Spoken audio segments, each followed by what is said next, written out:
Okay, you see this tree? Yeah, it's early in the morning out here, filming a tree. I'll explain in a minute. You see this stuff here? Do you see this tree? Look at all those lights.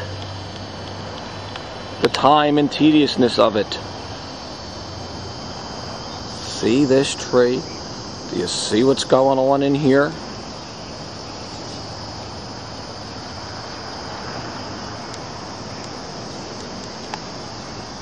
Okay, you got it, right?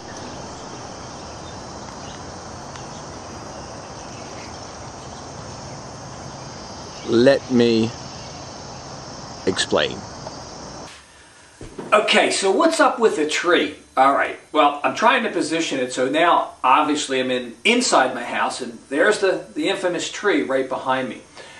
The last few days here, at the end of November, the weather has been absolutely spectacular here in the Northeast. We're talking 60-degree weather or so. So trying to get a jump start on the Christmas lights. And every year it's that tree again, as amongst many things that I try to decorate. So as my son Matthew, my 10-year-old, always says something profound, and the cool thing about that is he doesn't even realize it. Yesterday I'm painstakingly wrapping the tree trunk and up there trying to get each individual branch as best I can in that nice midnight blue. Matthew comes up and says, "Hey Dad, how you doing?" I'm like, "Good, Matt, how you doing?" He goes, "All right." He goes, the tree again, huh, Dad? I said, "What do you mean, the tree?" He goes, "I'm so used to hearing you, every year you complain about that tree." And I'm thinking, oh, there you go again. Kids are sponges. Boy, they don't miss anything. But then he says, "But Dad, wow, it takes you a long time, doesn't it, to do it?" I said, "Yeah." He goes, "What, about an hour and a half?" I said, about 2 hours, about 2.5 hours to do that. Because you know what, Dad? I said, "I tell you, it takes you the longest to do of all the things that you do, all the things that you put out in front of the house. This tree takes you the longest to finish. But yet, you know what, Dad? It stands out the most. It's the best thing. It's the best part of everything that you've done." And I said, "Hey," right away, I said, "Hey, Matt, you just gave me an idea for a video blog. There's a life lesson." He's like, "What are you talking about?" I said, "Well, the fact that Daddy puts the most time in, it's work, it's not easy, it takes a long time to do it. You don't have to be a brainiac to do it, but it just takes a lot of time to do it, and it's very tedious.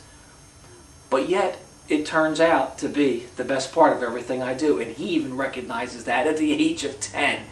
And I sit here each week and I spew out things to you like, make it a great day, it's the only one you've got, or you got to persevere, or find your passion, because each day you should have 15 minutes where you're doing something that you love and work on, because it'll make you, and all that stuff is true. Absolutely true. I absolutely believe that. But we can't get away from elbow grease. We cannot get around, there are no shortcuts to doing the right things. We cannot get around work. Bottom line is, you got to work. You've got to put the time into whatever it is you're doing. This is just an analogy. This is just one simple thing. And there's a lot of folks out there, and I agree, who say, well, you don't have to work hard, you have to work smart. That's still working hard, because you had to plan for that, you had to trial and error it, and you had to judge it, you had to keep an accounting, you had to be responsible, and all the above. So the point is, let's not forget, if you're not getting the results sometimes that you want, other than maybe changing up, you got to put the time in. You got to put the energy and the effort in.